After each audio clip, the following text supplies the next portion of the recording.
Assalamualaikum warahmatullahi wabarakatuh. Alhamdulillahirabbil alamin wassalatu wassalamu ala asrofil anbiya'i wal mursalin wa ala alihi wa sahbihi ajma'in, amma ba'du.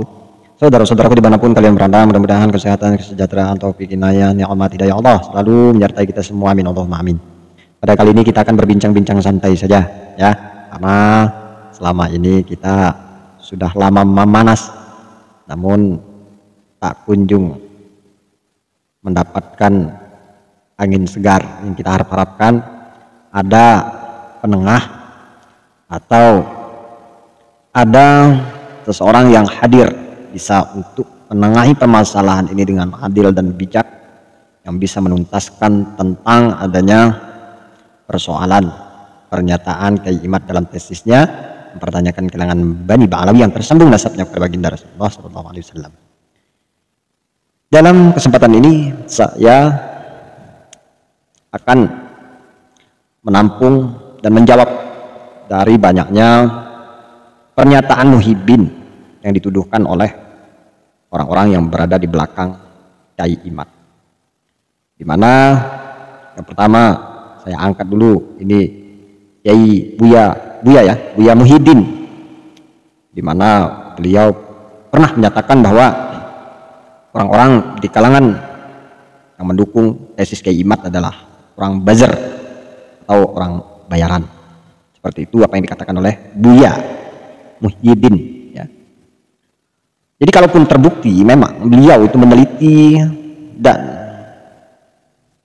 menemukan suatu kenyataan bahwa apa yang beliau ucapkan itu benar adanya, bahwa orang yang ada di belakang Kyai Imad adalah netizen buzzer bayaran, maka tidak ada persoalan, tidak ada permasalahan. Akan tetapi jika seorang Buya membabi buta, ia amat sangat kejam dan sadis menurut saya ketika beliau menuduh tanpa data, di mana mengatakan bahwa orang-orang di belakang Kyai Imad itu adalah bayaran. Ya contohlah saya, Kyai Muhyiddin ya, tidak ada sama sekali saya sangkut paut dengan Kyai Imaduddin. Saudara bukan berhubungan, saya tidak pernah mengenal yang namanya sosok Kyai Imaduddin itu. Akan tetapi secara mayoritas apa yang disampaikan oleh Kyai Imad hanya kebetulan mewakili masyarakat luas, itu saja, hanya mewakili. Beliau itu bahasa kita unek-unek yang ada di kalangan masyarakat umum yang mempertanyakan keabsahan kalangan habaib itu diwakili oleh beliau, dan banyak sebetulnya orang-orang yang mempertanyakan keabsahan daripada kalangan Bani Ba'alawi itu. Jadi menurut saya tuduhan yang amat sangat keji seorang Buya tentunya membela daripada kalangan Ba'alawi yang tanpa data, tanpa dalil untuk mematahkan tesis Kyai Imad. Padahal kita ketahui bahwa seorang Buya bukanlah julukan, bukanlah suatu gelar pada orang-orang yang sembarangan untuk menyandangnya. Tapi kali ini saya aneh ke seorang Buya, kedudukannya beliau berani sekali, bahkan berapi-api, tidak sama sekali menunjukkan kealiman beliau di mata masyarakat, bahkan di publik ketika beliau mengatakan tesis iblis dan sebagainya. Jadi patut dipertanyakan siapa yang memberikan gelar itu dan apakah kategori itu sesuai ketika beliau menurut saya belum layak untuk menjadi seorang Buya kalau perilaku beliau, ucapan beliau sepadan dengan orang-orang awam, bahkan sepadan dengan orang-orang YouTuber seperti saya. Jadi mohon maaf jikalau perkataan saya terlalu pedas pada antum, karena begitu adanya. Jadi antum termasuk menuduh saya orang bayaran, dari mana bukti dan faktanya. Jadi sekali lagi, hanya saja kebetulan Kyai Imad itu mewakili dari aspirasi pemikiran saya yang mempertanyakan keabsahan dari kalangan kaum Ba'alawi, itu saja. Hanya kebetulan kebenaran. Jadi tidak secara otomatis, tidak ada jaringan, tidak ada golongan istilahnya yang ingin mencari, mengumpulkan orang-orang yang sependapat dengan Kyai Imad, tidak. Hanya secara otomatis saja. Pemikiran-pemikiran itu seakan-akan tertuang ke dalam pemikiran Kyai Imaduddin yang mana beliau sudah melontarkan tesisnya itu, Kyai Buya Muhyiddin ya. Kemudian lagi saya menanggapi ketika kalian para muhibbin dan para habaib di mana mempersoalkan orang-orang yang mempertanyakan nasab keabsahan daripada kalangan Bani Ba'alawi, bahkan dari kalangan kalian sendiri mengatakan siapa kalian, bukankah urusan rumah tangga itu bisa diketahui oleh rumah tangga itu sendiri? Bagaimana mungkin kalian mau ngurus rumah tangga orang lain sementara orang itu lebih tahu dengan perkara rumah tangganya sendiri? Ini saya balikkan ke Kyai Qurtubi ya. Bagaimana mungkin dia bisa membela daripada kalangan Ba'alawi, sementara itu bukan pula bagian dari rumah tangga dia? Atau dia sudah mendapat SK kartu dari kalangan Ba'alawi, ya saya tidak tahu juga. Tetapi yang saya ketahui bahwa beliau selama ini ya tidak dikenal banyak oleh kalangan-kalangan umum masyarakat Nusantara. Mungkin hanya kisaran Jawa Barat, Jakarta, dan hanya beberapa orang di luar Pulau Jawa saja. Adapun kiprah beliau melambung itu kan memang ketika beliau menduduki dari ketua FPI yang didirikan oleh Pak Habaib itu. Jadi saya meragukan pula tentang kajian bantahan yang dikatakan oleh Buya Qurtubi, di mana dia setahu apa, mengapa harus beliau yang menghadapi itu? Beliau tidak tahu apa-apa, kan sama-sama saja. Siapa beliau di kalangan Bani Ba'alawi? Kok beliau lebih paham daripada Habib Bahar umpamanya? Kok beliau lebih mengerti daripada Habib Lutfi yang tidak pernah berkomentar tajam mengenai hal ini? Siapa antum? Jadi kadang-kadang itu lucu ketika orang-orang itu mempertanyakan orang yang mentang-mentang pro Kiai Imad, mengatakan bahwa siapa kalian? Jadi saya global, nanti akan saya jawab semua itu. Kemudian ketika ada seseorang menanyakan tentang problema nasab kalangan Ba'alawi yang kalian klaim itu adalah absah tersambung pada baginda Rasulullah SAW, kalian membantah kapasitas seseorang, apakah kalian seorang ahli nasab ataukah kalian seorang nasabah? Jadi menurut saya itu adalah hal yang konyol. Di sisi lain, ketika seseorang doktor pakar genetika berbicara soal DNA, kalian caci maki, kalian kritisi, seakan-akan kalian lebih pakar dan lebih pintar mengenai DNA. Logika kalian di mana? Ketika orang berbicara nasab, kalian menganggap remeh. Siapa kalian? Ketika orang ahli fakar menentukan DNA, kalian kritisi, kalian koreksi. Jadi hal ini sangat tidak masuk di dalam logika, padahal kalian tidak sama sekali melakukan pendidikan akademis di bidang kedokteran. Dan profesi seorang dokter dia bisa diterima di Nusantara ini dimanapun beliau akan berpijak. Dia diakui. Beda dengan sekalipun kalian mengatakan naqabatul asrof, yang kalian bangga-banggakan itu menjadi junjungan kalian, yang menyatakan keabsahan kalian, belum tentu di Indonesia ini bisa diterima banyak oleh orang. Jadi logika yang tidak nyambung, yang membabi buta, yang brutal menurut saya, yang kalian pertontonkan, itu tidak layak. Kemudian lagi ketika Yahya Hanif dengan tegas beliau mengatakan bahwa mengharamkan tes DNA dengan alasan menurut syariat dan ilmu fikih. Di sisi lain, Habib Hanif ketika debat di Banten mengatakan tidak boleh menggunakan teori ilmu fikih dalam menentukan nasab. Menentukan nasab harus dengan cara teori ilmu nasab, tidak dengan cara fikih. Sementara di sisi lain dia berbicara koar-koar, dia berhujah dengan ilmu fikih. Dan ilmu fikih itu yang mereka ambil bahwasanya mengisbat nasab seseorang ketika dia ingin menjadi wali pernikahan atau menentukan ahli waris. Jadi termasuk permainan kalian mengotak-atik dalam segi syariat ini ya luar biasa, demi untuk memperjuangkan gelar seorang habaib yang kalian bela mati-matian, yang tidak bisa kalian buktikan, sehingga dengan cara brutal kalian akan lakukan. Jadi serasa aneh dan janggal menurut saya. Nah, statement saya yang terakhir, bagi kalian yang mengagung-agungkan, yang mengaku bahwa kalian pintar, kami hanya perlu dalil, ya. Sekali lagi, kami hanya perlu dalil, perlu bukti yang mana riwayatnya Bani Ba'alawi itu tidak terputus selama sekian ratus tahun lamanya. Kok tiba-tiba muncul? Bisa tidak kalian mendatangkan bukti itu? Jadi tidak usah kalian berpendapat konyol dalam masalah ini. Tidak disebutkan Ubaidillah bukan berarti tidak ada. Bicara apa? Akademi ilmiah seperti itu. Kalau itu yang kita pakai, rusak semua nasab orang.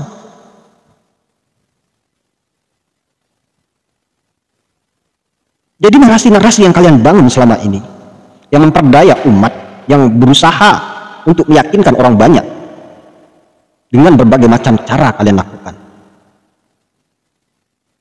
Sehingga dengan kilahan apapun kalian lakukan. Bahkan konyol sekalipun kalian lakukan. Cukup dengan katakan data, bukti, datangkan kalau memang ada bukti sejarah, fakta yang ada. Jadi jangan kalian klaim bahwa kalian merasa pintar, menggoblok-goblokkan orang lain, tetapi untuk menjawab pertanyaan sebegitu remeh dan ringannya kalian tidak mampu. Hanya klaim sana, klaim sini. Jadi tidak habis pikir. Kemudian lagi yang saya pertanyakan adalah, adakah dalil yang melarang orang yang bodoh untuk bertanya? Kami bertanya tentang kalian. Kalau kalian menganggap pintar, ada data, tunjukkan data itu, tunjukkan antum punya kepintaran itu, kejelian itu, cukup. Jangan kalian berkilah sana, berkilah sini, yang justru sudah keluar jauh dari tema apa yang kita bahas. Padahal segala sesuatu yang kalian ajukan selalu dibantah oleh Kiai Imad. Tetapi kalian selaku muhibbin yang menganggap majikan pangeran kalian mulia itu sudah benar, kalian tidak mau mengecek lagi, itulah kesesatan kalian. Di mana letaknya Kiai Imad menghindar dalam permasalahan ini? Beliau selalu konsisten untuk menjawab ini. Ya. Kiai Imad diundang podcast oleh Bang Haji Roma Irama, beliau hadir. Kemudian Robitoh tidak hadir. Relevan. Terus keluar-keluar ke sana ke sini. Sebegitu pengecutnya, tapi mengatakan orang pengecut. Sangat amat mengherankan perilakuan daripada kalangan Bani Alawi dan muhibbinnya ini. Luar biasa. Kemudian lagi perkara soal di Banten, tentu punya alasan. Jadi jangan kalian buat satu framing, kalian buat bahwa itu seakan-akan kalian sudah di atas angin. Karena tahu Kiai Imad itu akan dijebak dalam situasi itu, maka untuk menghindari itu beliau lebih paham situasi dan kondisi pada saat itu, maka tidak ada gunanya. Loh, kok kalian malahan mengatakan Al-Kaburi segala macam, permintaan Kiai Imad, siapa emangnya? Saya balikan lagi, Qurtubi itu siapa yang bisa membatalkan Ba'alawi? Kiai Imad itu memohon dengan Robitoh Alawiyah yang mempunyai naungan kalangan Bani Alawi, para habaib saat ini, yang mana apabila beliau secara ilmiah kalah, mengakui kekalahannya. Tujuan Kiai Imad ini adalah ke Robitoh Alawiyah, bukan kepada Kiai Qurtubi. Sekalipun Kiai Qurtubi taslim, dia kalah, tetap saja Robitoh Alawiyah tidak akan mengakui. Apa gunanya menghadir itu? Logika di mana? Kemudian yang terakhir, soal kor-kor daripada Kiai Qurtubi, ya, mengenai tentang dia menantang Kiai Imad untuk debat dan dia akan mengeluarkan Bemuktir, ya, kitabnya. Itu pun sudah dijawab oleh Kiai Imad. Yang menentukan silahkan Robitoh Alawiyah, karena yang punya kuasa, yang punya hak menggugurkan dan bisa menerima batalnya nasab Alawi itu Robitoh Alawiyah, bukan di Kiai Qurtubi. Jadi tahu diri dalam hal ini. Yang lebih sangar, yang lebih meneliti, yang lebih mengerti, itu tentu di kalangan Bani Ba'alawi itu sendiri. Mengapa kok harus antum Kiai Qurtubi yang hadir, sementara antum bukan siapa-siapa di kalangan Bani Alawi? Jadi hanya mengambil suatu pembenaran, bukan suatu kebenaran. Dan saya paham apa maksud Anda mengenai Anda mengatakan kedisiplinan ilmu dan sebagainya itu, untuk supaya kita suhro istifadah. Mau suhro dari mana? Suhro itu bentuk wujud daripada kita husnuzon. Sekarang ini yang husnuzon kita itu di mana? Kalau kelakuan para habaib saat ini tidak mencerminkan dari datuknya baginda Rasulullah SAW. Kan lucu. Hasanah mereka di mana? Kalau selama ini memprovokasi, ya, ancam sana, ancam sini, tidak karu-karuan. Jadi husnuzon dulu pada ulama-ulama terdahulu, mengapa mereka itu suhro? Karena kebaikan masih ada nampak di keturunan Bani Ba'alawi. Kalau seandainya dibalik fakta, Habib Rizik, Habib Bahar, Abdul Hanif dan sebagainya hidup di zaman Imam Nawawi, hidup di zaman ulama-ulama besar terdahulu, lain cerita. Mungkin sudah dari dulu digempur, mungkin sudah dari dulu para habaib itu tamat. Pahami di sini. Saya yakin itu. Karena jelas siapa yang tak kenal Imam Al-Ghazali dalam kitabnya. Beliau menyinggung tentang kelakuan dari Bani Ba'alawi itu yang selalu mengagungkan amaliyah datuk-datuk mereka. Namun sekali lagi beliau masih husnuzon. Sekali lagi beliau masih berhusnuzon. Tidak se-ekstrim sekarang, tidak apa yang terjadi saat ini. Seandainya dulu sudah banyak terjadi kegaduhan yang terjadi pada zaman dulu, mungkin sudah tamat ceritanya kalangan Bani Ba'alawi atau habaib-habaib saat ini. perlu dipahami dan dicermati di sini. Jadi terkadang kala aneh ya mengenai hal ini. Jadi saya sering menggunakan, lagi-lagi Tuhan itu memberikan kita pertama kali itu yang diberikan adalah akal sebelum ilmu. Jadi akalnya nggak ada. Kalau kalian yang katanya santri tulen, manteknya mentah.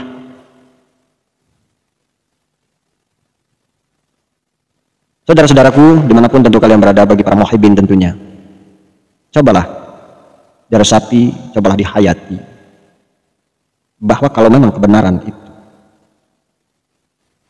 memang nasab mereka tersambung pada baginda Rasulullah SAW, tentu mereka akan menangis, akan merintih, mereka terzalimi, dan itu lebih ngeri kita waspadai daripada saat ini mereka yang berusaha bahkan untuk memberontak daripada keamanan negara.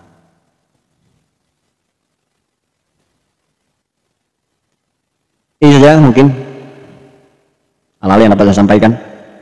Mudah-mudahan membawakan manfaat sedikit apa yang saya sampaikan, bisa memberikan suatu pemahaman di mana kita ingin mencari suatu kebenaran. Adapun seandainya apa yang kami duga, apa yang kami tanyakan, ini adalah suatu hal yang mungkin tidak mengenakkan di kalangan para habaib, justru jawabanlah yang akan memberikan sebuah resep untuk memberikan suatu ketenangan. Dan seandainya bahwa memang ada suatu hadis atau kalimah atau riwayat yang mengatakan bahwa suhra istifadah berlaku ila yaumil qiyamah, tentu kami tidak akan berbuat bagaimana mengkaji ini dengan susah payah, demi untuk meluruskan, demi untuk mencari bukti dan kebenaran. Sudah kita suhro, tapi segala sesuatu itu kita lihat dari wujud kemaslahatan dan kemadaratannya. Seandai kata suhro itu memang menimbulkan daripada kemaslahatan, maka wajib untuk kita kedepankan. Akan tetapi jika suhro kita ini menimbulkan bencana, suhro kita tadi akan menimbulkan suatu fitnah yang tidak diinginkan bahkan dari baginda Rasulullah SAW, maka wajib kita untuk menolak suhro dan merenovasi atau reformasi ilmiah.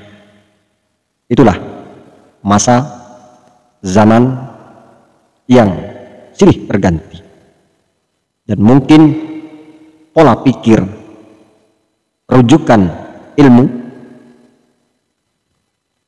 itu akan beda bertumpu dan akan menciptakan suatu rumusan yang tidak menyalahi di dalam syariat dan pula melanggar apa yang menjadi ketetapan Allah di dalam kitabnya. Jadi itu saja sahabat-sahabatku. Kita semua sekali lagi hanyalah untuk mencari keridhaan Allah. Dimanapun kita sekarang berpihak, tentu kita ingin kedamaian. Kita ingin mengedepankan keilmuan, pendapat, pola pikir kita yang bisa kita simpulkan, yang bisa kita pecahkan.